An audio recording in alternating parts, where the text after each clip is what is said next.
Celui qu'on traitait comme un fardeau, il l'avait traité comme un poids mort, un fils raté, un homme sans avenir. Dans la maison des Laurent, Mathis n'était ni l'aîné, ni l'héritier, ni même vraiment un membre de la famille. Il était celui qu'on tolérait parce que sa mère avait supplié qu'on ne le chasse pas. Mais le soir où son demi-frère l'humilia devant tout le monde, le destin frappa à la porte sous la forme d'un avocat venu de Genève. Et dans une enveloppe scellée au nom de Valmont International, Mathis découvrit que ceux qui le méprisaient venaient peu être de cracher sur l'héritier de dizaines de milliards. Résumé avant l'histoire. Mathis Laurent avait grandi dans une maison où personne ne lui demandait s'il allait bien, seulement s'il pouvait être utile. Son beau-père, Claude Laurent, le considérait comme une erreur ancienne de sa femme. Sa mère, Véronique, l'aimait trop faiblement pour le défendre. Son demi-frère Damien, choyé comme l'unique héritier, avait appris très tôt à lui parler comme à un domestique. Même Sophie, la fiancée choisie par la famille pour préserver les apparences, le regardait avec une politesse pleine de mépris. Mathis avait longtemps cru qu'en travaillant dur, en restant silencieux, en encaissant les humiliations, il finirait par mériter une place. Ce soir-là, il comprit qu'aux yeux des Laurent, aucun effort ne suffirait jamais.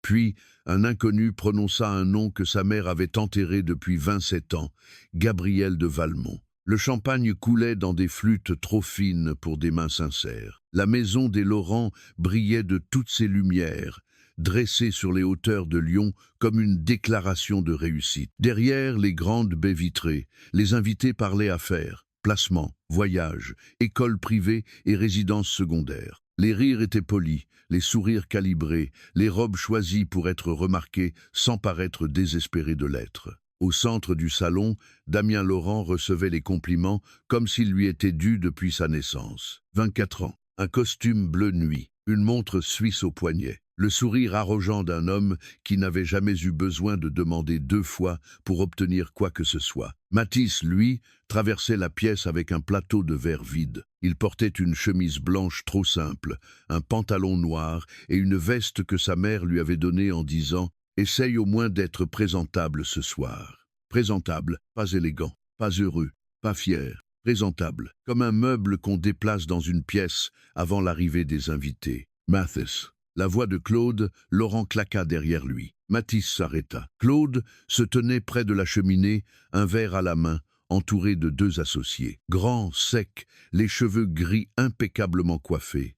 Il avait cette manière de regarder les gens comme s'il évaluait immédiatement leur rendement. « Oui, Claude ?» Le visage de son beau-père se crispa. « Combien de fois dois-je te rappeler de ne pas m'appeler Claude devant les invités ?» Mathis baissa légèrement la tête. « Pardon, Monsieur Laurent. » Un des associés détourna le regard avec un malaise discret. L'autre sourit comme si la scène l'amusait. Claude désigna le plateau. « Les verres doivent retourner en cuisine et demandent qu'on apporte les amuse-bouches chauds. Les gens attendent. » Mathis regarda autour de lui. 2 serveurs professionnels circulaient déjà dans la salle. Mais Claude l'avait appelé lui, comme toujours. Non parce qu'il n'y avait personne d'autre, parce que le voir servir rappelait à tout le monde sa place. « J'y vais », répondit Mathis. Il se détourna. Derrière lui, il entendit l'un des associés murmurer. « C'est le fils de Véronique ?» Claude répondit assez bas pour prétendre à la discrétion, assez fort pour que Mathis entende. « Son fils d'avant. Une histoire compliquée. Nous avons essayé d'en faire quelque chose, mais certains garçons naissent sans colonne vertébrale. » Le plateau trembla dans les mains de Mathis. Verretinta. Il ne se retourna pas. Il avait appris très tôt à ne pas se retourner. Dans la maison Laurent, la dignité de Mathis avait toujours été un exercice de silence. Lorsqu'il était enfant, Claude ne criait pas devant les autres. Il attendait que les portes se ferment. Il disait alors que Mathis devait être reconnaissant, qu'un autre homme aurait refusé d'élever l'enfant d'une femme arrivée avec un passé. Véronique pleurait parfois, mais jamais longtemps. Le lendemain, elle demandait à Mathis de faire un effort. « Claude n'est pas facile, mais il nous a donné une stabilité. Nous. » Ce mot avait longtemps piégé Mathis. Sa mère disait « nous », mais c'était lui qui payait le prix. Damien, né 2 ans après le remariage, avait grandi dans une autre maison invisible. Même mur, même pièce, même repas, mais pas la même vie. À Damien, on offrait des stages, des relations, des cadeaux, des pardons. À Mathis, On donnait des responsabilités sans autorité, des reproches sans explication, des tâches sans reconnaissance. Il avait pourtant essayé, il avait travaillé dans les entrepôts de la société familiale pendant les vacances. Il avait appris la logistique, les livraisons, les erreurs de facturation, les clients oubliés, les pannes que personne dans les bureaux ne comprenait. Il avait proposé un jour une amélioration pour réduire les pertes sur un circuit de distribution. Claude avait lu son dossier, puis l'avait posé sur son bureau. « Tu crois vraiment que parce que tu sais porter des cartons, tu peux penser la stratégie ?» 2 semaines plus tard, Damien avait présenté la même idée devant un comité interne, mieux mis en page, et Claude avait parlé d'un instinct commercial prometteur. Mathis n'avait rien dit. Il avait cru que le silence était une forme de force. Ce soir-là, avec le plateau dans les mains, il commençait à comprendre que certains silences ne protègent pas la dignité. Ils la laissent mourir proprement. Dans la cuisine, une serveuse lui prit le plateau avec un regard gêné. « Vous n'êtes pas obligé de faire ça, vous savez. » Mathis sourit vaguement. Dans cette maison, si. Elle ne sut pas quoi répondre. Il ressortit par le couloir de service, mais s'arrêta avant de rejoindre le salon. Dans le grand miroir accroché près de l'entrée, il aperçut son reflet. 27 ans, cheveux bruns, visage calme par habitude, pas par paix, une fatigue ancienne dans les yeux. Il se demanda soudain ce qu'un invité verrait en le regardant. Un cousin pauvre, un assistant, un fils embarrassant, un homme qui n'avait pas su devenir assez important pour qu'on cesse de lui donner des ordres. Il ajusta sa veste. Puis il retourna dans la lumière. Damien venait de monter sur la petite estrade, installée près du piano. Les invités se rassemblèrent. Claude se plaça fièrement à côté de lui. Véronique, la mère de Mathis, portait une robe bleu pâle et un sourire fragile. Elle avait toujours l'air de s'excuser d'exister entre 2 hommes qui parlaient trop fort. Mathis resta au fond. Sophie Beaumont était près de Damien. Elle était magnifique, évidemment. Robe noire élégante, cheveux blonds relevés, perles discrètes aux oreilles. Sophie appartenait à une famille liée aux Laurent par des intérêts anciens. Claude avait longtemps laissé entendre qu'un mariage entre elle et Mathis pourrait stabiliser l'image familiale, surtout si Damien choisissait une alliance plus ambitieuse ailleurs. Sophie n'avait jamais accepté officiellement, jamais refusé franchement non plus. Elle laissait Mathis dans une zone floue, assez proche pour qu'il espère, assez distante pour qu'il sache qu'il ne méritait pas vraiment. Dans sa naïveté, Mathis avait cru qu'elle était simplement prudente. Ce soir, en voyant la manière dont elle riait près de Damien, il comprit qu'il avait seulement confondu politesse et possibilité. Claude tapa légèrement sur son verre. « Mes amis, merci d'être venus célébrer l'anniversaire de Damien. » Les conversations s'éteignirent. 24 ans, un âge auquel certains cherchent encore leur chemin. Un rire parcourut la salle. Mathis sut avant même que Claude tourne les yeux vers lui. Et d'autres savent déjà qu'ils sont nés pour poursuivre une œuvre. Damien sourit. Claude posa une main sur l'épaule de son fils. Damien rejoindra officiellement la direction stratégique de Laurent Distribution dès le mois prochain. Je suis fier de voir mon fils prendre la place qu'il attendait. Mon fils. Mathis sentit la phrase lui traverser la poitrine. Pas mon fils Damien, mon fils. Comme s'il n'y en avait qu'un. Véronique baissa les yeux. Elle avait entendu. Elle entendait toujours. Elle choisissait simplement les moments où elle devenait sourde. Les applaudissements éclatèrent. Damien prit la parole avec ce ton faussement humble des héritiers qui remercient le destin d'avoir été d'accord avec leur naissance. « Merci, papa. Merci à tous. Je ferai de mon mieux pour être digne de cette confiance. » Puis son regard trouva Mathis au fond de la salle. Un sourire plus cruel apparut. Et je remercie aussi ceux qui, dans l'ombre, m'ont rappelé à quel point il est important de ne pas gaspiller les chances qu'on reçoit. Quelques invités rirent doucement, sans savoir exactement pourquoi. D'autres savaient. Damien continua. Dans une famille, il y a ceux qui avancent et ceux qui restent coincés dans les excuses. J'ai eu la chance d'apprendre très tôt la différence. Mathis ne bougea pas. Sophie posa une main sur le bras de Damien, comme pour lui dire de ne pas aller trop loin, mais son sourire disait autre chose. Continue. C'est divertissant. Damien leva somberre. À l'avenir. Les invités répétèrent. À l'avenir. Mathis sentit quelque chose se fissurer en lui. Pas bruyamment. Pas comme une explosion. Plutôt comme une corde trop longtemps tendue qui cède enfin. Il se dirigea vers la terrasse. Il avait besoin d'air. Mais avant d'atteindre la porte vitrée, Sophie apparut devant lui. « Tu pars déjà ?» Sa voix était douce, presque moqueuse. Mathis s'arrêta. « Je prends l'air. Tu devrais rester. C'est une soirée importante pour la famille. » Il la regarda. « La famille ?» Elle soupira légèrement. « Ne commence pas, Mathis. Je n'ai rien commencé. Justement. C'est souvent le problème avec toi. » Il resta silencieux. Sophie baissa la voix. « Écoute, je préfère être honnête. Claude a évoqué certaines choses avec mon père.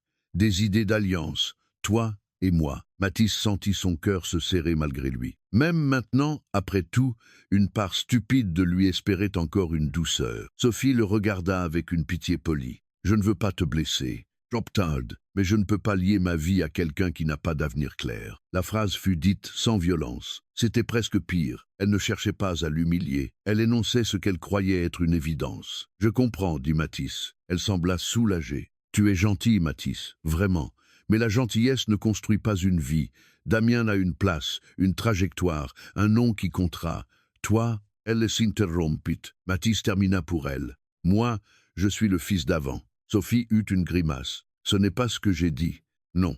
C'est seulement ce que tout le monde pense plus poliment. » Elle ne répondit pas. À cet instant, Damien les rejoignit. « Ah, vous êtes là. J'interromps quelque chose ?» Sophie recula légèrement. « Non. » Damien regarda Mathis, puis Sophie. Son sourire s'élargit. « Ne me dis pas que tu faisais encore ton regard de chien abandonné.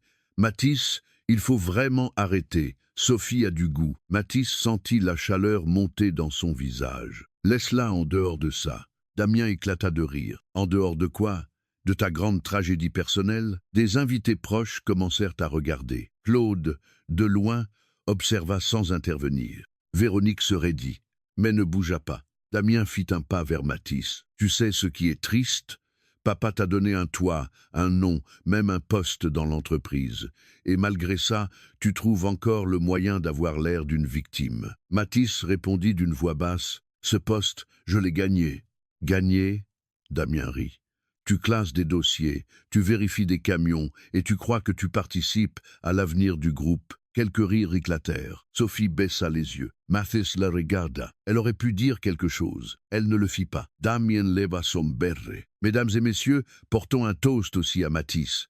La preuve vivante que même avec le nom Laurent, on peut rester à moins que rien. » La salle devint silencieuse. Pas parce que les mots choquaient tout le monde, parce qu'ils avaient été dits trop clairement. Ce que beaucoup pensaient venait d'être posé sur la table. Nu, sale, impossible à maquiller. Mathis regarda Damien, puis Claude, puis sa mère. Véronique avait les larmes aux yeux, mais elle ne parla pas. Ce silence-là fit plus mal que l'insulte. Damien pouvait être cruel. Claude pouvait être froid. Sophie pouvait être lâche. Mais sa mère venait encore de choisir la paix de la maison plutôt que la dignité de son fils. Mathis posa lentement son verre sur une table. Il n'avait pas crié. Il n'avait pas rougi davantage. Quelque chose en lui venait de devenir très calme. « Tu as raison sur une chose, » dit-il.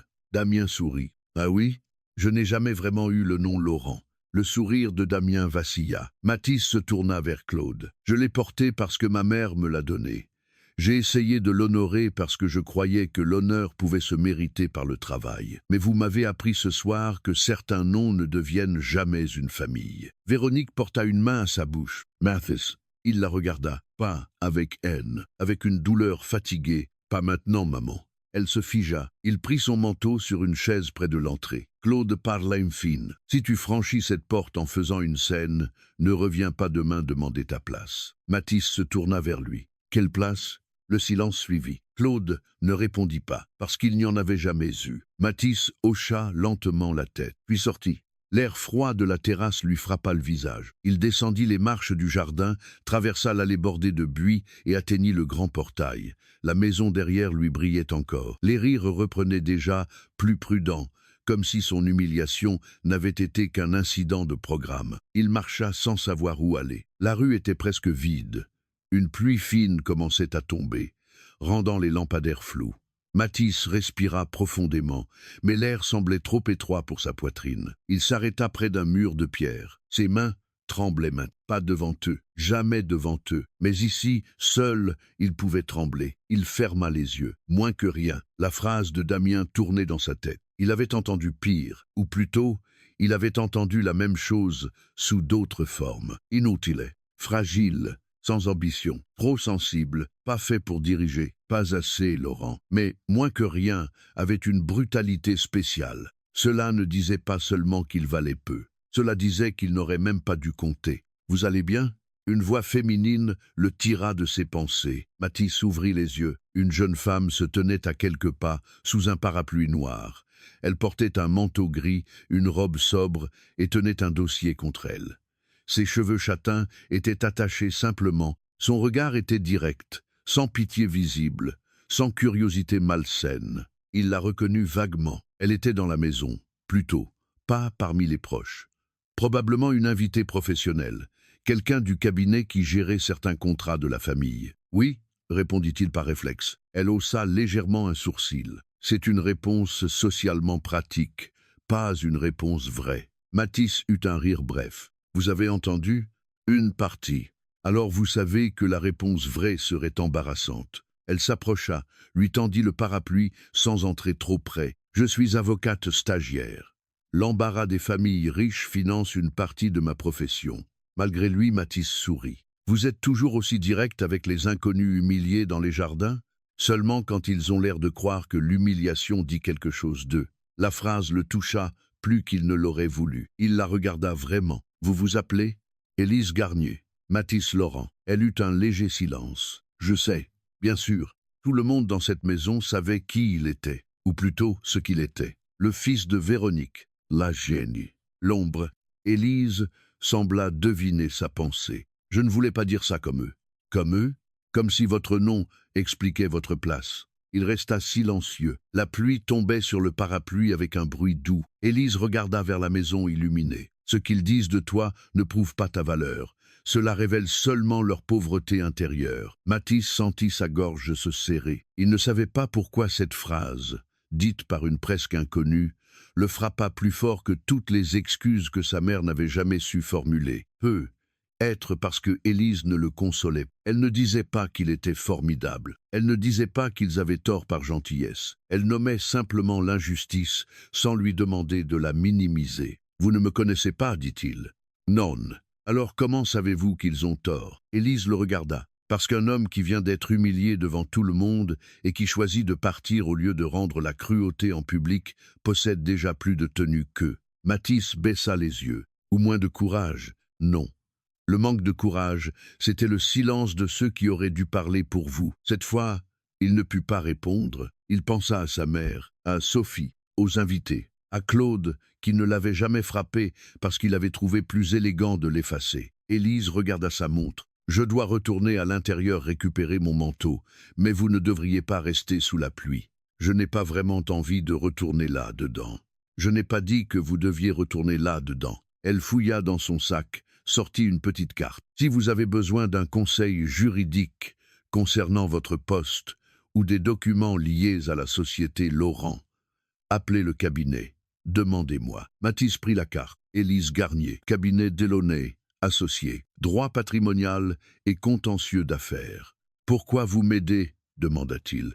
Elle réfléchit une seconde, parce que personne ne devrait être traité comme un fardeau dans une maison où il a passé sa vie à porter ce que les autres refusaient de voir. Puis, elle tourna les talons. Mathis resta là, la carte dans la main. Pour la première fois de la soirée, il sentit autre chose que l'humiliation. Une petite colère, pas contre lui-même, contre eux. Et cette différence changeait tout. Il marcha jusqu'à l'arrêt de bus le plus proche. Le bus de nuit tarda 20 minutes. Mathis resta sous l'abri, manteau mouillé, chaussures éclaboussées, téléphone dans la main. Aucun message de Damien, aucun de Claude, un seul de sa mère. « Reviens quand tu seras calmé. Tu sais comment Damien est quand il boit. Ne gâche pas tout. Ne gâche pas tout. » Mathis fixa ses mots, puis il répondit « Qu'est-ce qu'il reste à gâcher ?» Il envoya. Sa mère ne répondit pas. Quand il rentra dans son petit appartement au-dessus d'un garage, il était presque minuit. Oui, il avait un appartement. Pas parce que les Laurent l'avaient encouragé à devenir indépendant, mais parce que Claude avait décrété 3 ans plus tôt qu'un homme adulte ne devait plus traîner dans la maison familiale. Damien, lui, vivait encore dans l'aile rénovée de la propriété, mais personne ne voyait là une contradiction. Mathis enleva sa veste, alluma une lampe, resta debout au milieu de la pièce. Le silence était immense. Il aurait dû pleurer. Il ne pleura pas. Peut-être parce que quelque chose en lui avait dépassé le chagrin. On ne pleure pas toujours quand on perd une famille. Parfois, on reste immobile en découvrant qu'elle était déjà absente depuis longtemps. Il posa la carte d'Élise sur la table, puis son regard tomba sur une vieille boîte rangée sur l'étagère. Une boîte de sa mère. Elle la lui avait donnée lorsqu'il avait quitté la maison. Des papiers, des souvenirs. Rien d'important, rien d'important. Il ne l'avait presque jamais ouverte. Ce soir-là, sans savoir pourquoi, il la prit. À l'intérieur, il trouva des photos d'enfance, un bracelet de naissance, quelques dessins, des bulletins scolaires, puis une enveloppe jaunie, sans timbre, sans adresse, juste un prénom écrit à la main. Véronique. Mathis fronça les sourcils. Il l'ouvrit. La lettre était courte. Véronique, je ne comprends pas ton silence. Si tu as peur de ma famille, je peux te protéger. Si l'enfant est né, j'ai le droit de savoir. Je ne veux pas te reprendre de force dans un monde que tu détestes, mais je ne laisserai pas mon fils grandir sans nom, sans vérité, sans moi. Réponds-moi. Gabriel. Mathis lut la lettre une fois, puis une deuxième. Son cœur se mit à battre violemment. Mon fils, Gabriel. Il retourna l'enveloppe. Rien. Pas de nom complet, pas d'explication. Il fouilla dans la boîte, trouva une photo pliée en deux. Une jeune Véronique, enceinte, debout sur un quai au bord d'un lac. À côté d'elle, un homme grand, brun, élégant, la regardait avec une tendresse grave. Au dos, quelques mots. Genève, été 1986. Qui? Divé. Mathis resta figé. Qui Divé? Gabriel. Gabriel de... Son téléphone vibra, numéro inconnu. Il hésita, puis décrocha. Allô? Une voix d'homme posée, légèrement marquée par un accent suisse, répondit. Monsieur Mathis Laurent? Oui. Pardonnez cette heure tardive. Mon nom est Maître Adrien Keller. Je suis notaire à Genève, mandaté par le cabinet représentant la succession de Gabriel de Valmont. Le monde sembla s'arrêter. Mathis ne respira plus. Gabriel de Valmont. Ce nom, il le connaissait. Tout le monde le connaissait. Valmont International. Énergie, finance, immobilier, transport, un empire, des articles économiques, des milliards. Un fondateur mort 6 mois plus tôt dans une discrétion étrange, sans héritier officiellement reconnu. Mathis serra la lettre dans sa main. Pourquoi vous m'appelez? Le silence au bout de la ligne dura 1 seconde. Puis le notaire dit « Parce que nous pensons avoir enfin retrouvé la personne désignée dans une clause confidentielle du testament. » Je ne comprends pas. Monsieur Laurent, ou devrais-je dire Monsieur Mathis Moreau, selon votre acte de naissance initiale. Mathis ferma les yeux. Moreau, le nom de sa mère avant Laurent. Je dois vous poser une question importante. La voix devint plus grave. Êtes-vous Mathis Laurent, né Moreau, fils biologique de Gabriel de Valmont? Mathis ne répondit pas. Il regarda la lettre dans sa main. La photo, la phrase.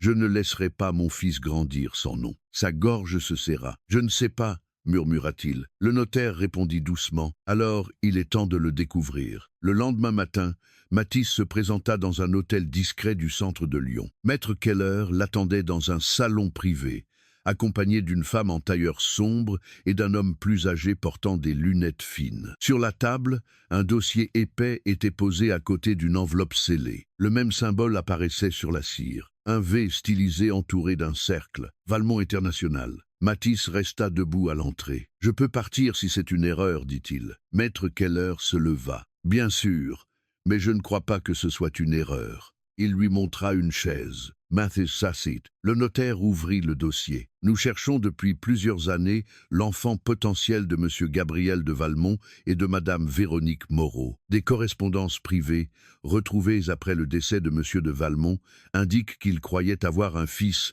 né en France, probablement à Lyon, entre février et avril 1997. Mathis sentit ses mains devenir froides. Je suis né en mars 1997. Oui, la femme en tailleur prit la parole. Nous avons également retrouvé des documents montrant que Madame Moreau a modifié certaines informations administratives peu après son mariage avec Monsieur Claude Laurent. Rien d'illégal en apparence, mais assez pour rendre la recherche difficile. Mathis pensa à sa mère, à ses silences, à ses yeux baissés. Pourquoi maintenant? Maître Keller posa une main sur l'enveloppe scellée. Parce que le testament de Gabriel de Valmont contient une clause. Si son fils biologique était retrouvé et confirmé, il deviendrait l'héritier principal de ses parts personnelles dans Valmont International, ainsi que de plusieurs actifs privés. Matisse eut un rire sans joie. Vous vous trompez forcément de personne. Nous procéderons évidemment à des vérifications génétiques et juridiques, mais certains éléments sont déjà troublants. Le notaire fit glisser une photo vers lui, la même que celle trouvée dans la boîte. Véronique et Gabriel, au bord du lac, puis une autre. Gabriel seul, plus âgé. Matisse sentit son souffle se couper. Ce n'était pas une ressemblance parfaite, mais il y avait quelque chose. La forme des yeux, la ligne de la mâchoire, une expression grave qu'il avait toujours cru venue de personne. Maître Keller lui tendit enfin l'enveloppe. Ceci est une copie d'une lettre que M. de Valmont a laissée à l'enfant qu'il cherchait. Elle ne devait être ouverte qu'en présence du candidat identifié. Vous n'êtes pas obligé de la lire maintenant. Matisse prit l'enveloppe. Elle semblait trop lourde pour du papier. Ses doigts passèrent sur le sceau. Pendant 27 ans, il avait cru être l'enfant de trop, le fils d'avant, le poids que Claude avait accepté par contrainte. Et maintenant, un mort qu'il n'avait jamais connu semblait avoir passé sa vie à le chercher. « Combien » demanda-t-il soudain. Maître Keller fronça les sourcils. « Pardon ? Vous avez parlé d'actifs, de parts.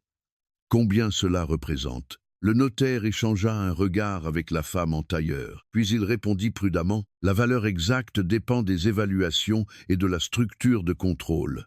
Mais les actifs concernés se chiffrent en dizaines de milliards d'euros. » Le silence devint irréel. Dizaines de milliards. Matisse pensa à Damien levant son verre. Moins que rien. Il pensa à Claude qui lui ordonnait de porter des plateaux, à Sophie disant qu'elle ne pouvait pas lier sa vie à quelqu'un sans avenir, à sa mère murmurant de ne pas tout gâcher. Il baissa les yeux vers l'enveloppe. « Je ne veux pas de leur argent si tout cela est faux. » Maître Keller répondit. « Ce n'est pas l'argent qui décidera de la vérité, monsieur, ce sont les preuves. » Matisse releva la tête. Pour la première fois depuis longtemps, il sentit sa voix devenir stable. « Alors faisons les preuves. » En quittant l'hôtel 1 heure plus tard, Matisse descendit les marches lentement. Dans sa poche, il avait la carte de Maître Keller. Dans son sac, une copie des documents préliminaires. Dans sa main, l'enveloppe scellée qu'il n'avait pas encore osé ouvrir. Sur le trottoir, la ville continuait comme si rien n'avait changé. Les voitures passaient, les gens marchaient. Un livreur klaxonnait. Une femme riait au téléphone.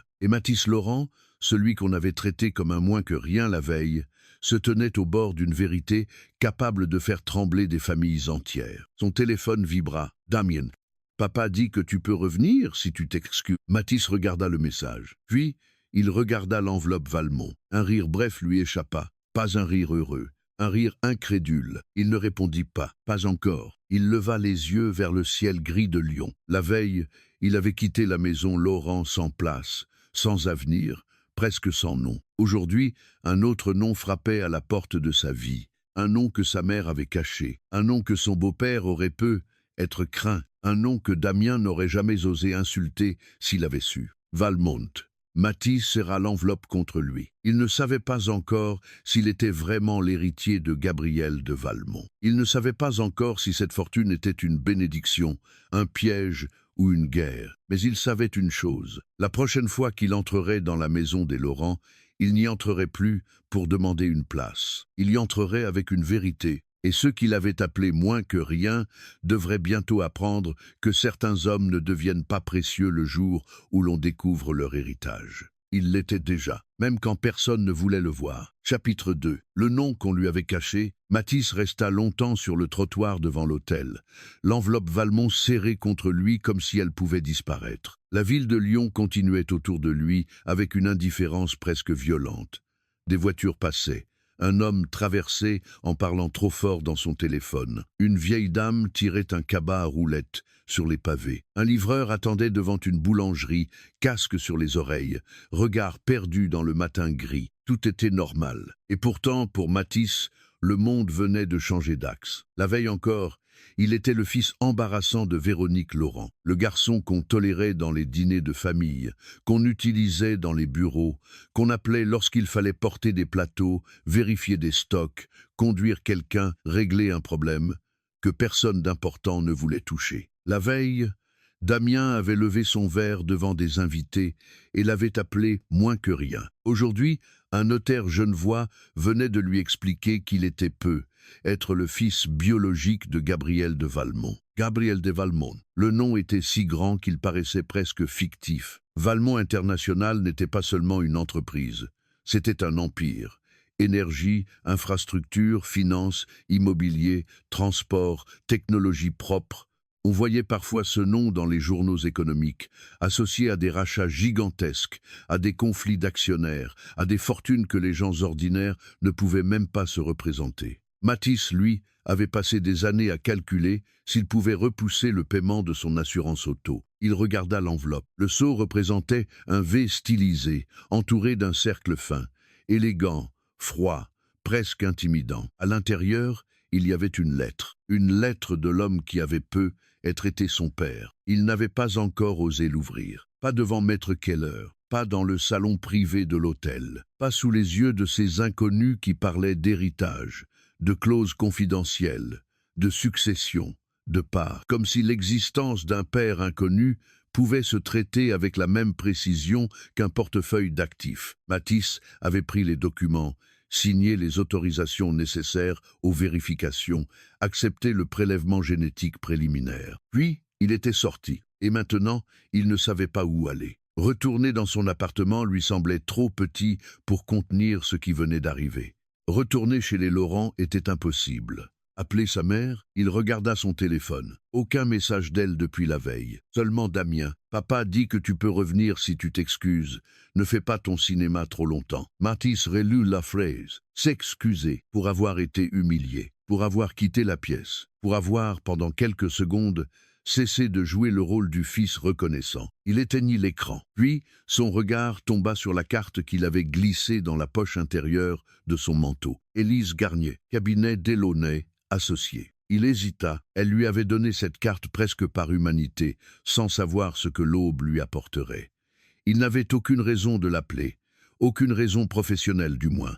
Pourtant, parmi toutes les personnes croisées la veille, Élise était la seule dont le regard n'avait pas tenté de le réduire. Il entra dans un café près de la place Bellecour, choisit une table au fond, commanda un café noir qu'il ne but pas, puis sortit la carte. Son pouce passa sur les lettres imprimées. Il composa le numéro du cabinet. Une secrétaire répondit « Cabinet Delaunay, associé, bonjour. »« Bonjour. Je voudrais parler à Maître Garnier, s'il vous plaît. Maître Garnier est en rendez-vous. » De la part d'eux, Matisse eut un silence. Matisse Laurent. La secrétaire sembla vérifier quelque chose. Un instant. Il attendit. 10 secondes. 20. Puis une voix connue. Élise Garnier. Matisse sentit son souffle se calmer malgré lui. C'est Matisse. Elle ne demanda pas quel Matisse. Vous allez bien? Il baissa les yeux vers l'enveloppe. Je ne sais pas. Un silence. Puis Élise dit, vous êtes où? Dans un café, près de Bellecour. Vous êtes en danger? Non. Vous voulez un avis juridique ou humain? La question le surprit.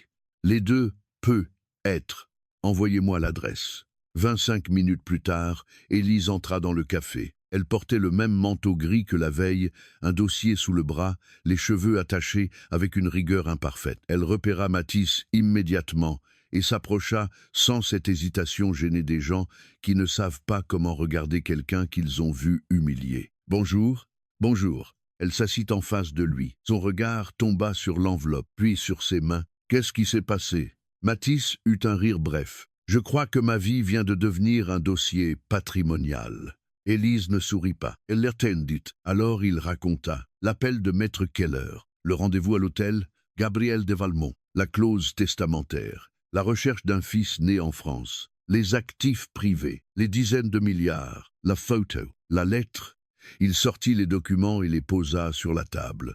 Élise les prit avec prudence, comme on touche quelque chose qui peut exploser.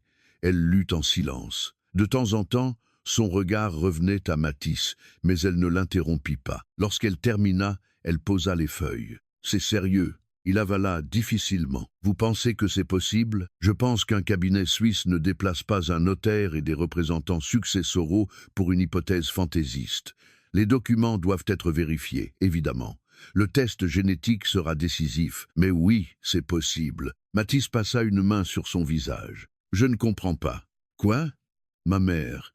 Elle savait. Élise ne répondit pas trop vite, probablement. Elle m'a laissé vivre dans cette maison en sachant que Claude n'était pas mon père, en sachant que quelqu'un me cherchait peu, être, en sachant que sa voix se brisa. Il regarda la lettre fermée, en sachant que j'avais peu, être un père qui voulait me reconnaître. Élise baissa les yeux. Vous devriez lire la lettre. Mathis serait dite. Maintenant, pas si vous ne voulez pas. Et si je ne suis pas son fils?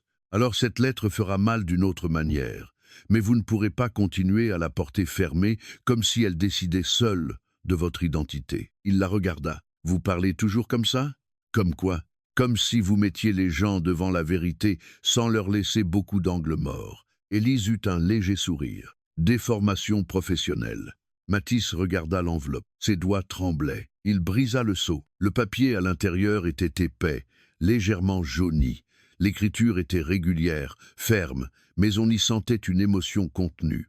En haut, une date, Genève, 12 septembre 2019. Mon fils, si cette lettre arrive jusqu'à toi, cela signifie que mes recherches ont enfin dépassé les silences que d'autres ont construits entre nous. Je ne sais pas quel prénom tu portes aujourd'hui. Je ne sais pas si l'on t'a parlé de moi, si l'on m'a effacé, si l'on t'a menti, ou si la vie a simplement fait ce que les familles lâches appellent parfois protéger. Je sais seulement que tu existes. Ta mère, Véronique, m'a quitté avant ta naissance. Je ne t'écris pas ces lignes pour la juger devant toi.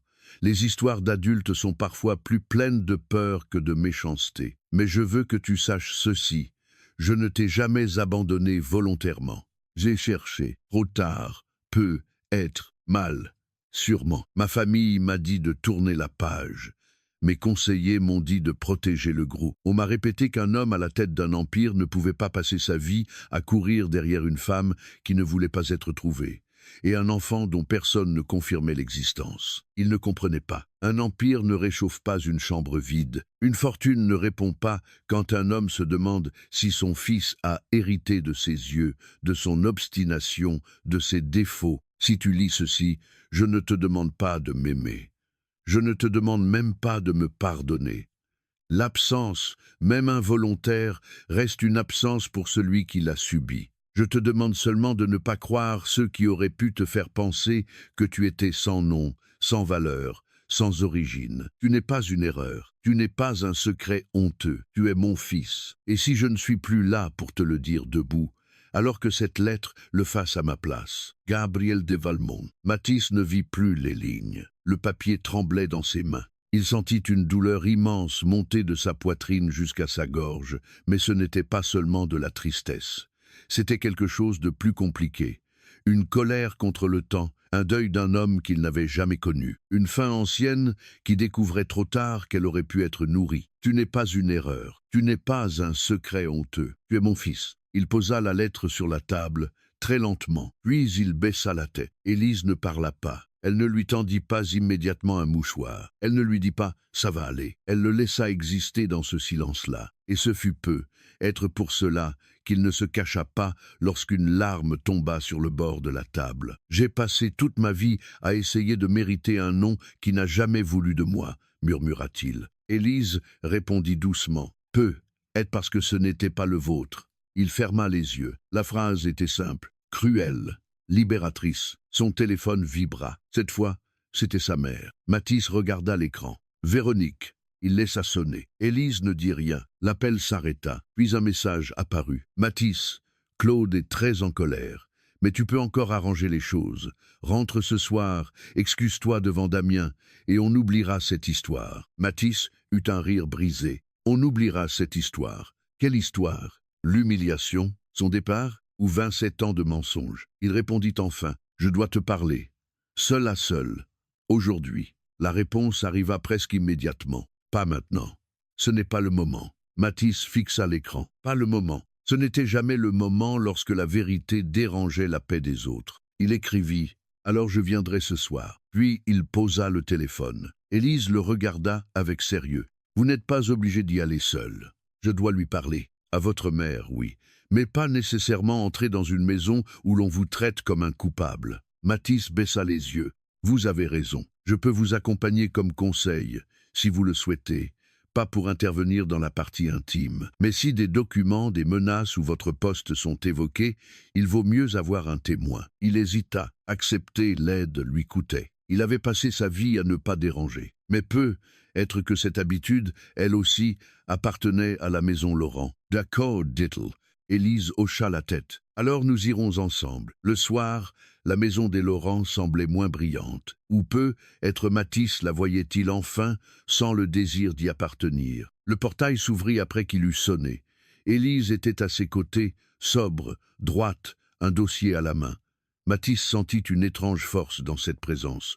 Elle ne marchait pas devant lui, elle ne le poussait pas. Elle était simplement là, assez proche pour rappeler qu'ils n'étaient plus seuls face à leur mur. Véronique les attendait dans le salon. Claude était là aussi. Évidemment, Damien, assis dans un fauteuil, regardait son téléphone avec une expression insolente. Sophie se tenait près de la cheminée, pâle, visiblement informée qu'il se passait quelque chose sans en connaître encore la nature. La scène avait été organisée. Pas un tête-à-tête, un tribunal familial. Claude parla le premier. « Tu amènes une avocate maintenant ?» Élise répondit avec calme. « Élise Garnier, cabinet Delaunay, associé.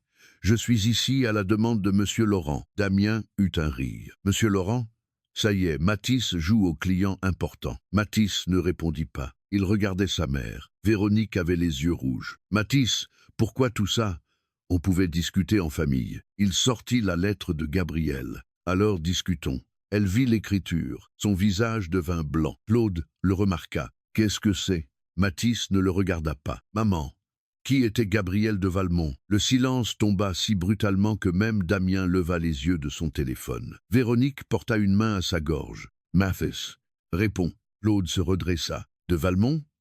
Comme Valmont International ?» Sophie cligna des yeux. Damien éclata de rire. « Quoi, tu t'es inventé un père milliardaire pour compenser la soirée d'hier ?» Matisse posa la lettre sur la table basse, puis les copies transmises par maître Keller. « Un notaire genevois m'a contacté. Il représente la succession de Gabriel de Valmont. Il pense que je suis son fils biologique. » Damien resta d'abord bouche ouverte, puis il rit plus fort. « C'est ridicule. » Claude, lui, ne riait pas. Il regardait Véronique. « C'est quoi cette histoire ?» Véronique tremblait. « Je voulais protéger tout le monde. » Matisse sentit la phrase lui traverser le corps comme un froid. « Protéger qui ?» Elle pleurait déjà. « Tu ne comprends pas. Gabriel appartenait à un monde dur. Sa famille ne voulait pas de moi. Ils m'ont humilié, menacé. J'étais enceinte, seule, terrifiée. Claude m'a épousée. Il t'a donné un nom. » Matisse eut un sourire douloureux, un nom qu'il m'a fait payer chaque jour. Claude tapa du poing sur la coudoir. « Attention. » Cette fois, Matisse se tourna vers lui. « Non. » Une mot. Simple. Claude resta figé.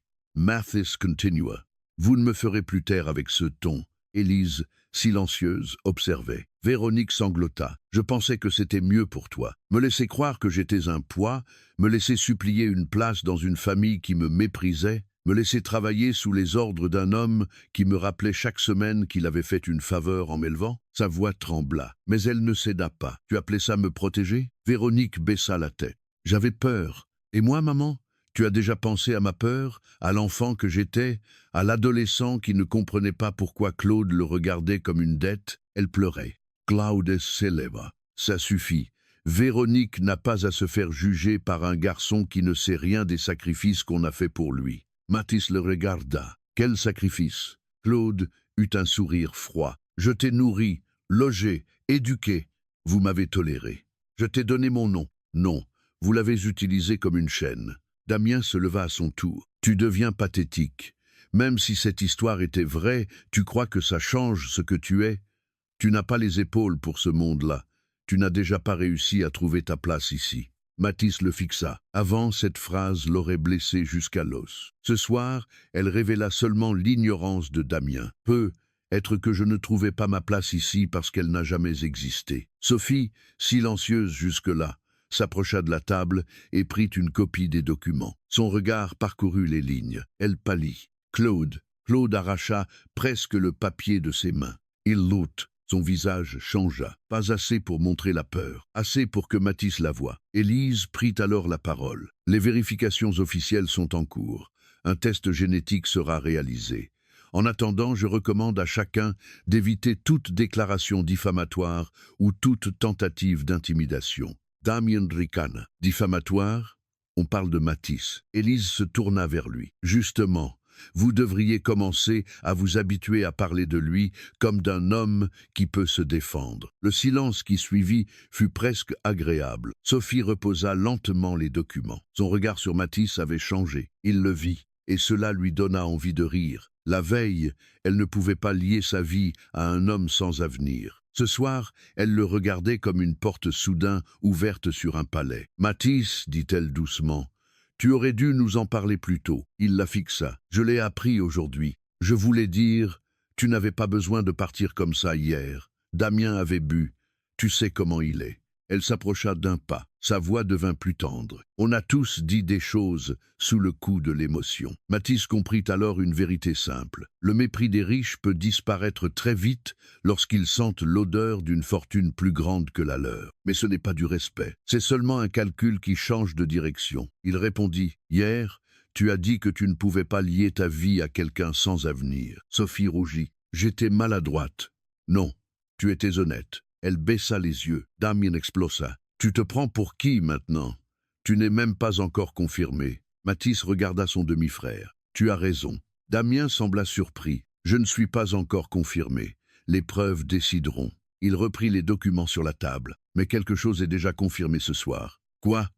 demanda Claude. Matisse regarda chacun d'eux. « Votre changement de ton. » Personne ne répondit. Même Véronique cessa de pleurer. Matisse se tourna vers sa mère. « Je ferai le test. Je lirai tout. Je saurai ce que tu as caché. Après, nous parlerons, pas devant eux. » Elle hocha la tête, brisée. « Matisse, je suis désolé. » Il sentit la phrase. Il l'avait attendue si longtemps, mais elle arrivait après trop de silence. « Moi aussi, » répondit-il. Puis il partit avec Élise. Dans la voiture, aucun des deux ne parla pendant plusieurs minutes. Matisse regardait les lumières défiler. Enfin, il dit, « Vous aviez raison. » « Sur quoi ? » « Le plus dur n'est pas leur mépris. » Élise tourna légèrement la tête vers lui. Il continua, « C'est leur regret quand il devient intéressé. » Elle resta silencieuse, puis répondit, « Ce regret-là sera dangereux, parce qu'il ressemblera parfois à de l'amour. » Matisse ferma les yeux. Il savait. Sophie, sa mère, peut être même Claude, s'il comprenait ce qu'un lien avec Valmont pouvait rapporter. L'argent ne changeait pas seulement la vie de celui qui le recevait. Il changeait surtout le visage de ceux qui le regardaient. Les jours suivants furent irréels. Le test génétique fut organisé dans une clinique privée sous supervision notariale. Matisse signa des documents, répondit à des questions, fournit des pièces d'état civil, reçut des appels de Genève, de Paris, de cabinets qu'il ne connaissait pas. Maître Keller l'informa que les premiers éléments administratifs concordaient. Date de naissance, lieu, correspondance, photographie, lettres de Gabriel. Même certains relevés bancaires anciens montrant des versements tentés vers Véronique, jamais encaissés ou retournés. Matisse découvrait une histoire dont il avait été le centre absent. Pendant ce temps, la maison Laurent se transformait. Sa mère l'appela 3 fois. Il ne répondit qu'une fois. Elle pleura beaucoup, expliqua peu. Claude envoya un message sec. « Il faut discuter de la gestion médiatique si cette affaire devient publique. Le nom Laurent ne doit pas être associé à un scandale. » Matisse ne répondit pas. Damien écrivit « Si c'est vrai, j'espère que tu n'oublieras pas qui t'a élevé. » Matisse fixa le message longtemps, puis le supprima. Sophie, elle, fut plus subtile. « Je repense à notre conversation. Je crois que je t'ai jugé injustement. J'aimerais te voir sans pression. » Sans pression, il avait presque admiré la vitesse avec laquelle le mépris se déshabillait pour porter les vêtements de la tendresse. Il ne répondit pas non plus. Élise, elle, devint le seul point stable de cette période. Pas parce qu'elle le rassurait sans cesse. Elle faisait mieux, elle l'obligeait à regarder les faits. Voici les documents à signer. Ne prenez pas cet appel sans témoin. Ne promettez rien à votre mère tant que vous êtes sous le choc. Ne confondez pas silence et froideur. Dormez. Le 4e jour, il lui dit dans son bureau, « Vous donnez beaucoup d'ordres pour une avocate stagiaire. » Elle leva les yeux de son dossier. « Et vous les suivez très mal pour un héritier potentiel. » Il sourit. C'était la première fois qu'il riait vraiment depuis la soirée chez les Laurent. Puis les résultats arrivèrent. Maître Keller demanda à le voir en visioconférence officielle. Élise était présente à sa demande. L'écran s'alluma dans une salle du cabinet d'Elaunay. Le notaire apparut, visage grave. « Monsieur Laurent ». Mathis sentit ses mains devenir froides. « Oui ». Les résultats du test génétique établissent avec une probabilité supérieure à 99% que vous êtes le fils biologique de Gabriel de Valmont. Le silence tomba. Pas spectaculaire. Pause, musical. Seulement un vide soudain dans lequel toute une vie de mensonges venait de s'effondrer. Mathis baissa les yeux. Il ne pleura pas cette fois. Il posa simplement une main sur la table, comme pour vérifier qu'elle existait encore. Maître Keller continua. Conformément au testament, vous êtes désormais reconnu comme héritier principal des parts personnelles de M. de Valmont. La procédure d'intégration successorale sera complexe. Vous serez convoqué à Paris pour une première réunion du Conseil de Valmont International dans 3 jours. Mathis releva la tête. Conseil? Oui. La situation doit être présentée aux administrateurs. Monsieur Armand Delcourt, directeur exécutif par intérim, a été informé. Élise se redressa légèrement. Comment a-t-il réagi? Maître Keller eut un bref silence. Avec prudence. Élise comprit ce que cela voulait dire. Mathis aussi peut être, le notaire ajouta. Monsieur Delcourt a demandé que soit évaluée la capacité de Monsieur Laurent à assumer un rôle actif dans la gouvernance du groupe. Mathis eut un rire bas. Je viens d'être retrouvé et ils veulent déjà savoir si je suis assez présentable. Élise répondit calmement. Ils veulent savoir s'ils pourront vous contrôler. Maître Keller ne contredit pas. Le soir même, l'information commença à circuler dans des cercles restreints, pas encore dans la presse, mais assez pour que les Laurent l'apprennent officiellement. Damien appela 11 fois. Claude 2. Sophie envoya un message. Mathis, je suis bouleversé. Tout cela doit être tellement difficile. Je veux être là pour toi. Mathis regarda son téléphone, puis il l'éteignit. Il se rendit au cabinet d'Élise avec une copie de la lettre de Gabriel. Elle travaillait encore seule dans un bureau vitré. Lorsqu'elle le vit entrer, elle comprit. C'est confirmé. Il hocha la tête. Je suis son fils. Élise posa son stylo. Alors votre vie va devenir beaucoup plus bruyante. Il sourit faiblement. Elle l'est déjà. Elle sortit un dossier. Paris, dans 3 jours. Conseil Valmont. Armand Delcourt. Vous devez vous préparer. À quoi? À être sous-estimé. Il eut un rire sans joie. C'est mon domaine d'expertise. Non, dit-elle. Jusqu'ici, vous avez subi le mépris. Là, il faudra l'utiliser. Il la regarda. Elle continua. Ils s'attendront à un homme blessé, provincial, sans formation de haut niveau, impressionné par les costumes et les chiffres. Ils vous proposeront probablement un rôle symbolique, un accompagnement, une transition. En réalité, ils voudront garder le pouvoir. Mathis sentit son ventre se nouer. Et si je ne suis pas capable, Élise ne répondit pas immédiatement. Puis elle dit, vous ne savez peu, brigueur, mais vous savez reconnaître le mépris, le travail réel, les mensonges habillés en stratégie. Et vous avez survécu 27 ans dans une maison où l'on vous forçait à douter de vous. Ne sous-estimez pas ce que cela vous a appris. Il baissa les yeux. Vous croyez vraiment que ça peut servir? Oui, à condition que vous n'entriez pas dans cette salle pour prouver votre valeur aux Laurent. Pourquoi? Parce que ce n'est pas à eux que vous devrez répondre. Elle poussa vers lui la lettre de Gabriel.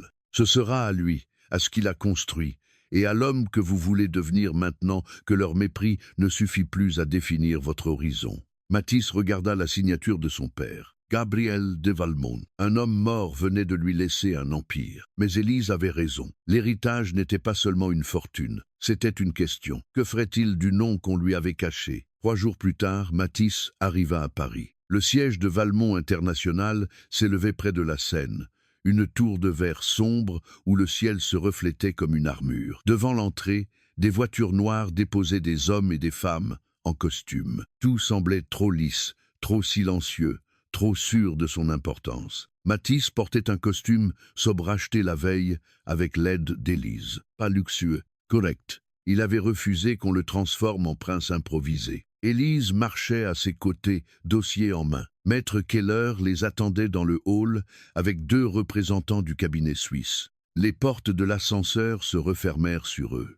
Mathis regarda son reflet dans le métal poli. Il ne vit pas un milliardaire, pas encore. Il vit l'homme de la soirée Laurent, celui qui avait quitté une maison sous la pluie avec la phrase « moins que rien planté dans le dos ». Puis, il vit autre chose. Un homme qui était revenu debout. La salle du conseil se trouvait au 32e étage. Longue table, vue sur Paris, bois sombre, cuir, écrans intégrés, silence cher. Une dizaine d'administrateurs étaient déjà présents. Au bout de la table, Armand Delcourt se leva. 50 ans environ, cheveux argentés, regard bleu acier, costume parfaitement coupé.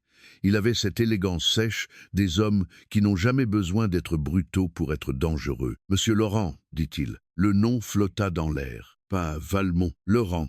Matisse entendit le choix. Il s'avance. Monsieur Delcourt. Armand lui serra la main avec une fermeté mesurée. « Bienvenue chez Valmont International. » Chaise. Le mot était presque imperceptible, mais Matisse le reçut. Armand s'érassit. « Nous sommes tous conscients du caractère exceptionnel de la situation. Gabriel était un homme de vision, mais aussi de secret. Son testament nous impose aujourd'hui une transition délicate. » Un administrateur observa Matisse comme s'il évaluait un risque. Armand continua. « Nous respecterons évidemment les dispositions légales.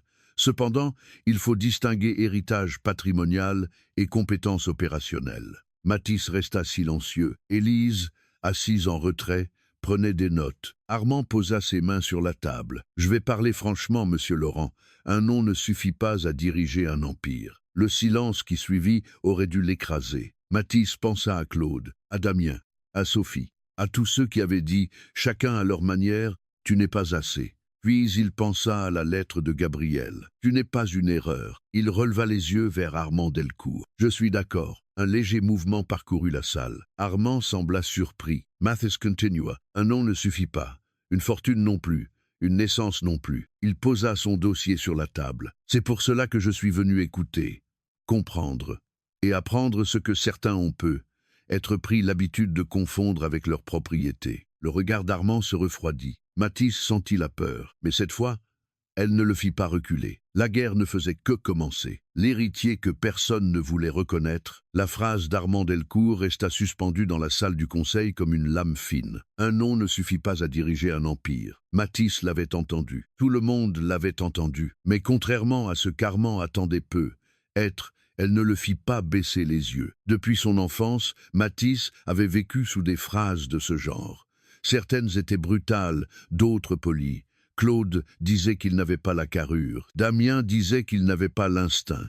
Sophie disait qu'il n'avait pas d'avenir clair. Les invités disaient qu'il était discret, ce qui, dans leur bouche, signifiait presque toujours insignifiant. Alors, lorsque le directeur intérimaire de Valmont International lui rappela devant une dizaine d'administrateurs qu'un nom ne suffisait pas, Matisse ne reçut pas cela comme une vérité nouvelle. Il y entendit seulement une vieille musique. Le mépris avait changé de costume. Il ne portait plus la veste de Damien, ni le sourire froid de Claude. Il portait désormais un costume italien, une montre fine et le visage impeccable d'Armand Delcourt. Matisse posa lentement les mains sur le dossier devant lui. « Je suis d'accord », répéta-t-il. Un léger trouble passa dans la salle. Armand s'attendait peu, être à une protestation, à une blessure visible, à une réponse orgueilleuse d'héritier improvisé. Matisse ne lui donna rien de tout cela. « Un nom ne suffit pas, » poursuivit-il, « mais il oblige au moins les gens qui ont travaillé sous ce nom à répondre de ce qu'ils en ont fait. » Le regard d'Armand se durcit à peine. Élise, assise en retrait, prit une note sans lever les yeux. Maître Keller, lui, resta impassible. Une administratrice aux cheveux blancs, Madame Béatrice Solal, croisa les mains. « Monsieur Laurent, personne ici ne conteste les dispositions testamentaires, mais nous devons protéger la stabilité du groupe. Valmont International emploie plus de 80 000 personnes dans plusieurs pays. Votre arrivée est juridiquement importante, mais opérationnellement délicate. »« Je le comprends, » répondit Matisse. Armand reprit immédiatement la parole. « C'est précisément pour cela que je propose une transition encadrée. Vous conserveriez naturellement vos droits patrimoniaux. Un siège d'observateur pourrait vous être accordé. Vous bénéficieriez d'une formation, d'un accompagnement médiatique et d'un comité de conseil. » Matisse regarda Armand. Les mots étaient polis. La structure était claire. Un siège d'observateur, des droits patrimoniaux, une formation. En d'autres termes, asseyez-vous, touchez l'argent, souriez pour les photographes et laissez les vrais dirigeants continuer. Dans sa première vie de fils Laurent, il aurait être été tenté d'accepter, après des années à ne recevoir que des miettes de considération, une chaise au bout d'une table prestigieuse aurait semblé être une victoire. Mais il avait appris à reconnaître les fausses places. La maison Laurent en était pleine. Et ce comité de conseil, demanda Matisse, serait composé de qui? Armand sourit légèrement. De membres expérimentés de la gouvernance actuelle. Moi-même, Madame Solal, Monsieur Rivière et 2 représentants externes. Donc les personnes qui ont dirigé l'entreprise en l'absence de l'héritier principal m'aideraient à comprendre pourquoi il vaut mieux qu'elle continue de diriger en sa présence. Le silence changea. Ce n'était pas une attaque criée. C'était pire, une reformulation exacte. Armand pencha la tête. Vous êtes méfiant. J'apprends vite. Un administrateur plus jeune, Étienne Rivière, intervint. Monsieur Laurent, il ne s'agit pas de vous écarter, mais il faut reconnaître que vous n'avez aucune expérience dans la gouvernance d'un groupe international. C'est vrai, vous comprenez donc nos réserves. Je les comprends. Je ne les confonds pas pour autant avec une neutralité. Rivière resta silencieux. Matisse ouvrit son dossier. Je ne suis pas venu demander la direction générale. Je ne suis pas venu jouer au fils retrouvé qui réclame un bureau au 32e étage parce qu'un test ADN l'a confirmé. Mais je ne signerai aucun arrangement me réduisant à un héritier décoratif avant d'avoir compris l'état réel de ce que mon père m'a laissé. Les mots « mon père » produisirent un effet subtil. Armand ne bougea pas, mais ses doigts se resserrèrent sur son stylo. Matisse le vit. Il apprenait à regarder autrement. Toute sa vie, il avait observé les gens puissants depuis le bas, depuis les entrepôts, depuis les couloirs, depuis les tables où l'on ne l'invitait pas vraiment à s'asseoir. Les hommes comme Armand croyaient souvent que seuls ceux qui parlent fort comprennent le pouvoir. Ils oubliaient ceux qui, pendant des années, avaient dû survivre en lisant les silences. Béatrice Solal demanda « Que souhaitez-vous précisément ?» Un audit complet des actifs directement liés à la succession de Gabriel de Valmont, un accès encadré aux dossiers stratégiques sur lesquels ses parts personnelles ont été engagées depuis son décès, et la possibilité d'observer, pendant 3 mois, les décisions du Conseil avec droit de questions documentées. Armand eut un léger rire. « Vous êtes conseiller ?» Son regard glissa vers Élise. Elle ne réagit pas. Matisse répondit « Heureusement ». Puis il ajouta « Mais les demandes sont les miennes ». Armand se pencha légèrement. « Très bien. Puisque vous voulez comprendre, commençons par un dossier concret. » Il appuya sur un bouton. L'écran au mur s'alluma. Valmont Nord Énergie. Un projet de reconversion d'infrastructures industrielles dans les Hauts-de-France. Très complexe, très médiatisé, très déficitaire actuellement. Des chiffres apparurent. Investissement, retard, coûts logistiques, pertes, contentieux locaux. Armand parla avec aisance, décrivant un projet trop ambitieux lancé par Gabriel de Valmont avant sa mort, un projet que le marché aurait rendu impraticable. Les administrateurs écoutaient. Certains semblaient déjà connaître le dossier. D'autres regardaient Matisse pour mesurer son incompréhension. « Nous envisageons une cession partielle », conclut Armand. « Elle permettrait de limiter les pertes et de rassurer les partenaires financiers. » Matisse regarda les chiffres. Au début, il se sentit dépassé. Les montants étaient énormes, les tableaux complexes, les termes techniques rapides. Pendant quelques secondes, il entendit la voix de Damien. « Tu vérifies des camions et tu crois participer à l'avenir du groupe. » Puis, précisément à cause de cette phrase, il regarda autrement. Les camions, les flux, les retards, les pertes, les livraisons croisées, les entrepôts, les coûts sur les tronçons secondaires. Ce que les gens de la salle appelaient « déficit structurel » ressemblait étrangement à des problèmes qu'il avait vus chez Laurent Distribution, mais à une échelle gigantesque. Il se pencha sur le tableau. Les pertes logistiques représentent presque 22% du dépassement. Armand répondit « En effet, les sites concernés sont anciens, mal reliés, et les fournisseurs locaux n'ont pas la capacité d'absorber nos exigences. » Matisse relut la ligne. Fournisseurs locaux. Puis une autre. Pourquoi les délais sont-ils calculés à partir du centre de consolidation de Rotterdam? Armand cligna des yeux. Parce que c'est notre point de regroupement principal pour ce type d'équipement. Pour l'équipement neuf peut être. Mais le dossier parle aussi de pièces reconditionnées, de matériaux lourds et de maintenance locale. Rivière fronça les sourcils. Vous suggérez quoi? Mathis sentit tous les regards se poser sur lui. La peur revint, mais cette fois, elle n'était pas un mur, seulement un signal. Je suggère que vous traitez une reconversion locale comme une opération d'importation standard. Les coûts explosent parce que vous centralisez trop loin des flux qui pourraient être régionaux. Chez Laurent Distribution, à petite échelle, j'ai vu le même type d'erreur. Les directions veulent rationaliser par le haut, mais elles ne regardent pas les ruptures sur le terrain. Armand eut un sourire presque indulgent. Monsieur Laurent, avec tout le respect que je vous dois, Valmont Nord Énergie ne se compare pas à une société familiale de distribution lyonnaise. Non, répondit Mathis, mais un camion vide coûte cher dans toutes les entreprises. Le silence qui suivit fut étrange. Un administrateur au visage rond, jusque-là silencieux, se pencha vers l'écran. Attendez, il s'appelait Henri Vasseur, directeur industriel historique du groupe, selon la plaque devant lui. Revenez à la page des rotations. L'assistante changea la diapositive. Vasseur ajusta ses lunettes. Les retours à vide sur les trajets Rotterdam-Lille sont anormalement élevés. Mathis se redressa, et la maintenance d'urgence est facturée par un prestataire qui n'apparaît pas dans la liste initiale des partenaires régionaux. Armand tourna lentement la tête vers lui. Cette fois, il ne souriait plus. Mathis continua. Je ne dis pas que le projet n'est pas déficitaire. Je dis que le diagnostic présenté oublie peu être une question simple, qui profite du fait que les flux soient organisés de manière aussi inefficace. La température de la salle sembla baisser. Béatrice Solal posa son stylo. C'est une accusation? Non.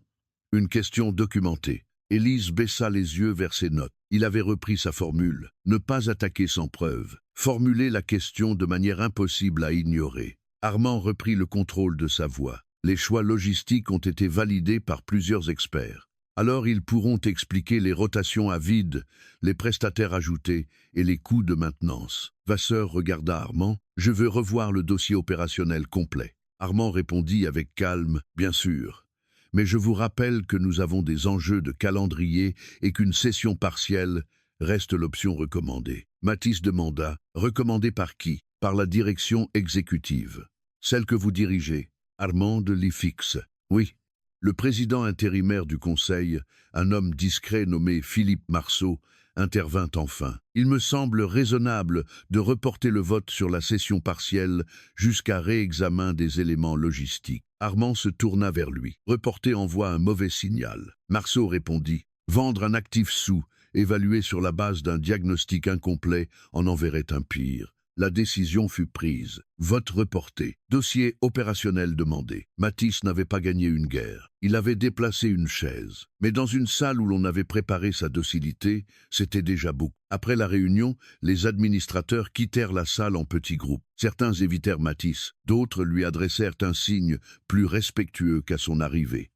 Henri Vasseur s'approcha de lui. « Vous avez travaillé dans la logistique ?» Mathis hocha la tête. « Oui, à un niveau beaucoup moins prestigieux. » Vasseur eut un sourire bref.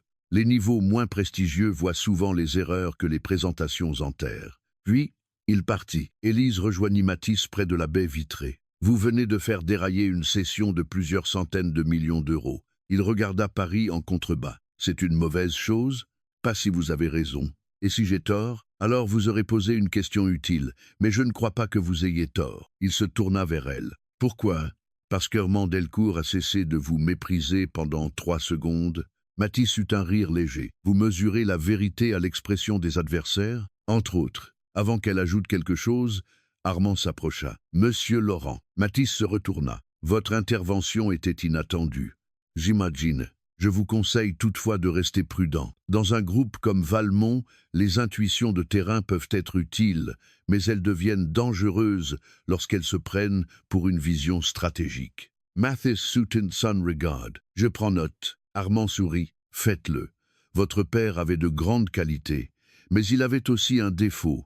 Il croyait parfois que la conviction pouvait remplacer la structure. Cela lui a coûté cher. Le mot « votre père » dans la bouche d'Armand, eut quelque chose de froidement calculé. Mathis répondit. Je n'ai pas encore eu la chance de connaître ses défauts, seulement les gens qui ont géré son absence. Le sourire d'Armand disparut presque. À bientôt, monsieur Laurent. À bientôt, monsieur Delcourt. Lorsqu'il partit, Élise murmura « Il vient de vous classer dans la catégorie problème ». Matisse répondit « J'ai été classé moins que rien hier. Problème, c'est une promotion. » Cette fois, Élise sourit vraiment. Le soir même, Matisse reçut un appel de sa mère. Il hésita, puis décrocha. « Mathis ?» Sa voix était douce, trop fragile. « Oui. Damien m'a dit que tu étais à Paris. Comment le sait-il ?» Silence. Claude a ses contacts. Bien sûr, le monde des Laurent n'était pas immense, mais il savait flairer l'argent. Véronique continua. « C'est vrai? Tu as rencontré le conseil ?»« Oui. Et comment ça s'est passé ?» La question était presque maternelle. Presque. Mais Matisse entendait la peur derrière. Non pas seulement la peur pour lui, la peur de ce que sa nouvelle position pouvait changer pour eux, correctement. Claude pense qu'il faut qu'on discute tous ensemble, dans le calme. Claude pense surtout qu'il faut se placer avant que l'histoire devienne publique. Sa mère resta silencieuse. « Ce n'est pas juste. »« Quoi ? Ta manière de parler, comme si nous étions tous intéressés. » Matisse ferma les yeux. « Maman, hier encore tu me demandais de m'excuser devant Damien. J'essayais d'éviter que la famille se déchire. La famille était déjà déchirée. Vous appeliez ça la paix parce que j'étais le seul à saigner. » Elle pleura. Il entendit ses sanglots et sentit son cœur se contracter malgré lui. Véronique avait été faible, mais elle restait sa mère. Et c'était précisément ce qui rendait la douleur si compliquée. « Je ne veux pas te perdre, » murmura-t-elle. Matisse répondit après un long silence. « Tu m'as perdu chaque fois que tu m'as laissé seul devant eux. » Elle ne dit plus rien. Il raccrocha doucement. Élise, assise en face de lui dans le salon discret de l'hôtel où ils examinaient encore des documents, ne fit aucun commentaire. Matisse posa le téléphone. « J'ai l'impression de devenir cruel. »« Non, vous ne savez même pas ce que j'ai dit. Je sais votre visage quand vous êtes cruel. Ce n'était pas ça. J'ai un visage cruel? Tout le monde en a un potentiel. » Il sourit malgré lui, puis redevint sérieux. Elle pleurait. Les larmes ne rendent pas automatiquement une demande juste. La phrase était dure, mais il en avait besoin. « Je ne veux pas devenir comme eux, » dit-il. Alors ne confondez pas fermeté et cruauté. Il la regarda longtemps. « Vous avez toujours la phrase exacte? » « Non. Seulement quand les clients essaient de se culpabiliser eux-mêmes pour éviter de regarder la réalité. Je suis un client ?» Elle baissa les yeux vers le dossier. « Officiellement, oui. Et officieusement ?» Élise ne répondit pas tout de suite. Puis elle dit « Officieusement, vous êtes quelqu'un qui doit apprendre très vite à survivre dans un monde où beaucoup de gens vont prétendre vous aimer, vous conseiller ou vous protéger pour garder accès à ce que vous représentez. » Il sentit une chaleur étrange dans sa poitrine. Ce n'était pas une déclaration tendre. C'était mieux, d'une certaine manière. Élise ne le flattait pas. Elle le préparait. Le lendemain, les premiers rapports internes sur Valmont Nord Énergie arrivèrent. Pas officiellement. Henri Vasseur fit transmettre à Matisse une série de documents pour compréhension. Élise leva un sourcil en voyant la mention. Vasseur choisit son camp, où il teste le mien. Ils passèrent la journée à examiner les flux, les contrats de maintenance, les sous-traitants, les recommandations de cession. Matisse n'avait pas la formation financière pour tout comprendre. Il ne prétendit pas le contraire. Élise l'aidait à lire les clauses.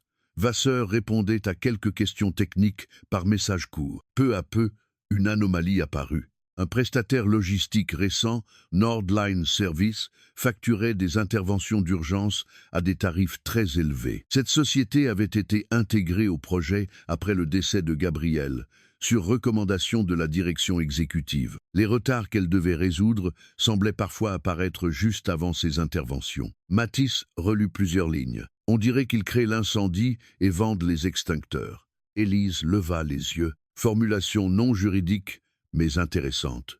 Et si le projet paraît déficitaire à cause de ses surcoûts, la cession devient logique.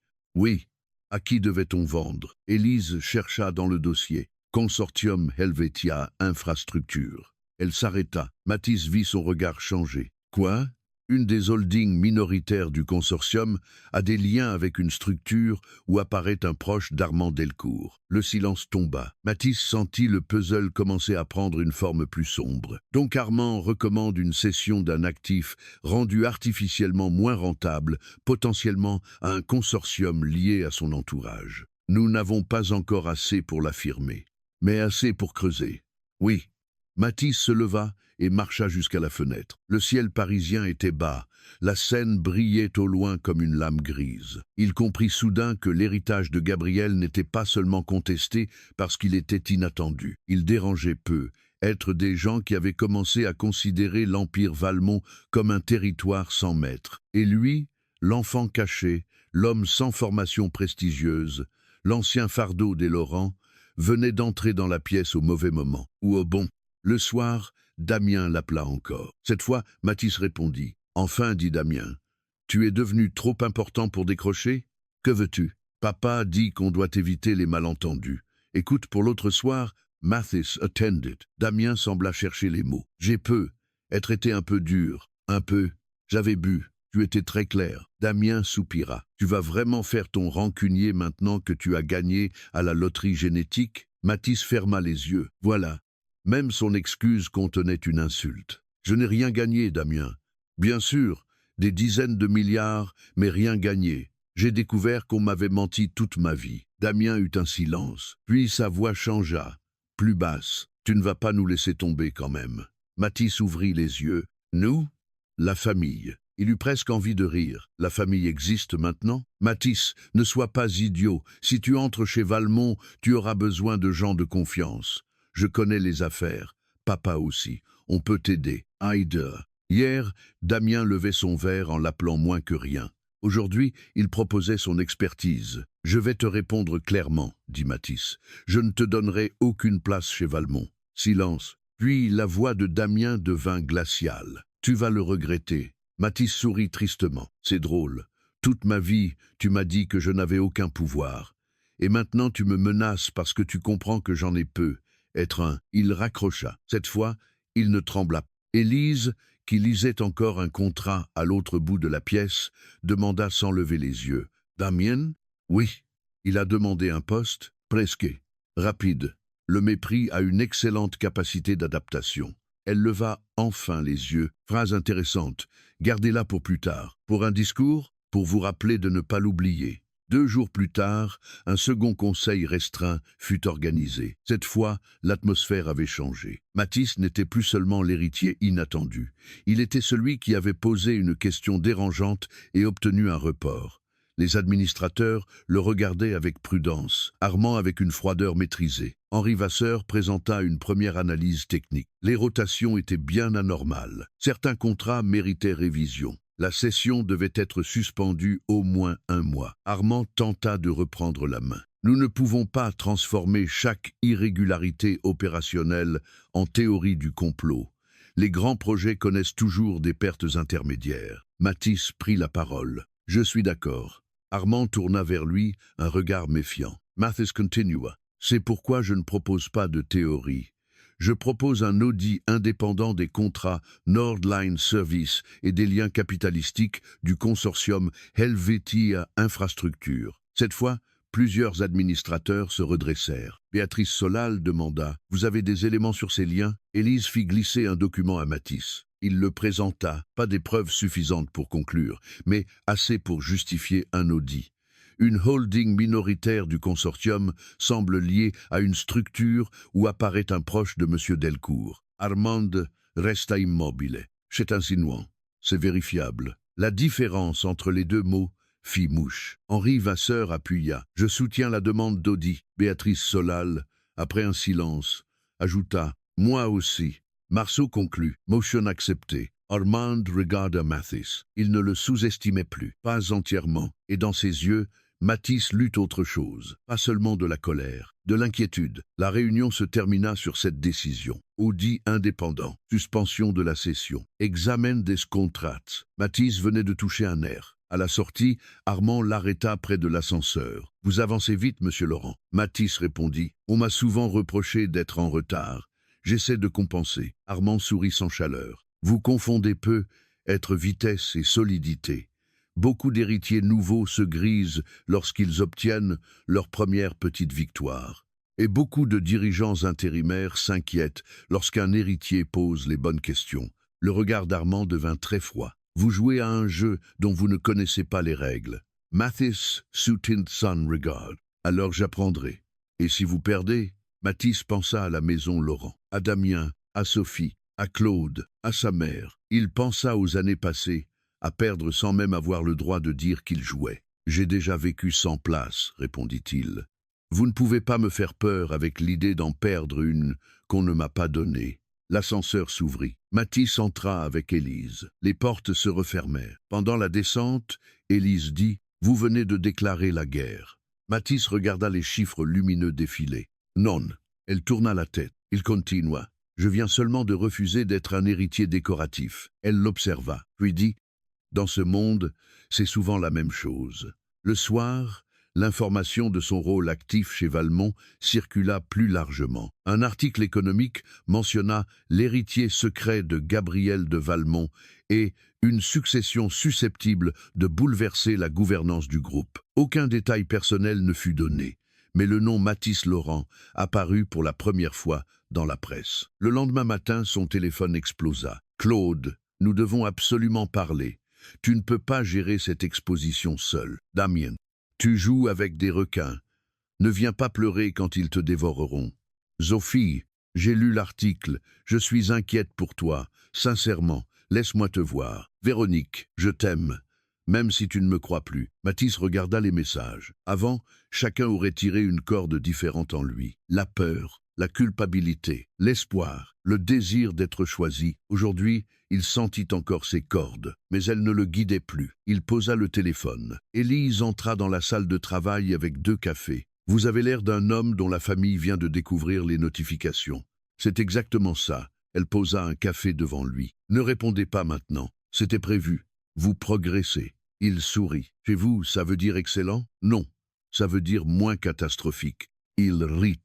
Puis son regard se posa sur la une de l'article économique ouverte sur l'écran.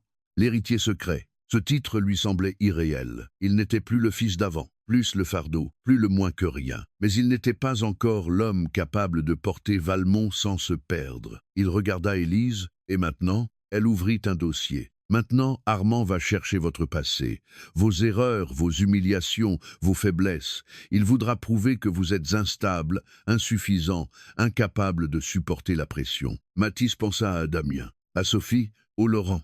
Il n'aura pas besoin de chercher loin. Si, parce que ce qu'il trouvera ne dira pas seulement ce qu'ils ont fait de vous.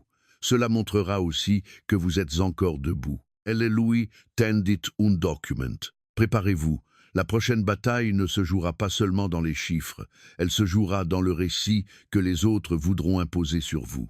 Mathis prit le dossier. Pour la première fois, il comprit pleinement ce qu'impliquait l'héritage. Il ne suffisait pas d'être reconnu. Il fallait survivre à ceux qui refusaient cette reconnaissance. Il fallait apprendre à diriger sans devenir cruel, à se défendre sans se laisser réduire à sa blessure, à distinguer ceux qui revenaient par amour de ceux qui revenaient attirés par la lumière nouvelle de son nom. Et surtout, il fallait se souvenir d'une chose que la fortune, les titres et les conseils d'administration ne devait jamais effacer. Avant même d'être Valmont, il avait déjà été Mathis. Et Mathis avait tenu debout quand personne ne le regardait. Quand ceux qui l'avaient rejeté revinrent à genoux, le lendemain de l'article, Mathis Laurent découvrit que l'argent avait une odeur. Pas pour lui, pour les autres. Il n'avait pas encore touché 1 euro de l'héritage Valmont. Les procédures étaient en cours, les avocats multipliaient les documents, les administrateurs pesaient chacun de ses gestes, et Armand Delcourt préparait sans doute déjà la prochaine attaque. Mais dans le regard de ceux qui l'avaient connu avant,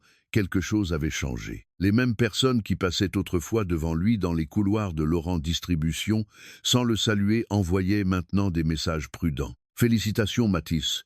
J'ai toujours su que tu avais quelque chose de spécial. Incroyable nouvelle.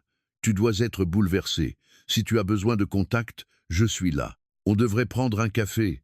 J'aimerais beaucoup entendre ta version. » Sa version. Pendant 27 ans, personne n'avait voulu entendre sa version de quoi que ce soit. Sa fatigue, son travail, ses humiliations, ses idées volées par Damien, les silences de sa mère. Rien n'avait mérité une écoute sérieuse. Et soudain, parce qu'un article économique avait lié son nom à Valmont International, son silence devenait intéressant. Mathis posa son téléphone sur la table du bureau qu'Élise lui avait réservé au cabinet d'Elaunay. Il avait dormi 4 heures. Mal. Dans ses rêves, il était à nouveau dans le salon des Laurent, un plateau de verre à la main, pendant que Damien levait son verre en disant « moins que rien ». Puis le décor changeait. La salle du conseil Valmont, Armand, au bout de la table, les administrateurs silencieux, l'écran rempli de chiffres. Dans le rêve, Matisse ouvrait la bouche, mais aucun son ne sortait. Tous attendaient qu'il prouve qu'il valait quelque chose. Claude, Damien, Armand, Sophie, même Gabriel de Valmont, dont il ne connaissait que l'écriture. Au réveil, il avait eu envie de disparaître. Puis, il avait relu la lettre de Gabriel. « Tu n'es pas une erreur, tu n'es pas un secret honteux, tu es mon fils. » La phrase ne réglait rien, mais elle lui donnait un endroit où poser sa respiration. Élise entra avec un dossier dans les bras. « Vous avez une tête d'homme qui a lu ses messages familiaux avant son café. » Matisse leva les yeux. « C'est interdit ?» Fortement déconseillé. Elle posa un gobelet devant lui. « Buvez. » Il obéit. Élise ouvrit son dossier. « Nous avons 3 problèmes. Seulement 3 urgents. Le reste attendra de gâcher votre après-midi. » Il eut un sourire fatigué. « Très bien, je vous écoute. Premier problème. Armand Delcourt. » Elle posa une note imprimée devant lui. Un journaliste économique a contacté Maître Keller pour obtenir confirmation d'une rumeur. L'héritier retrouvé serait instable, sans formation et aurait un passé conflictuel dans sa famille d'accueil. Matisse sentit son ventre se contracter. Famille d'accueil. Ce sont les mots du journaliste, pas les miens. Qui lui a dit ça? Impossible à confirmer pour l'instant. Mais la formulation ressemble à une stratégie. Vous présentez comme un homme émotionnellement fragile, socialement inférieur, incapable d'assumer une gouvernance sérieuse. Amen. Probablement. Ou quelqu'un qui lui rend service. Matisse prit la feuille. Les mots semblaient froids, administratifs, mais ils visaient exactement là où il avait toujours eu mal. Instable, sans formation, passé conflictuel. Une vie entière réduite à des arguments contre lui. Élise poursuivit. Deuxième problème, les Laurent. Elle posa une autre feuille. Claude Laurent a appelé 2 fois le cabinet. Il exige un rendez-vous avec vous, dit vouloir protéger l'équilibre familial et éviter une exploitation médiatique de Véronique. Matisse eut un rire sans joie. Il s'inquiète pour ma mère maintenant? Il s'inquiète que votre mère parle. Cela le fit taire. Élise continua. Troisième problème.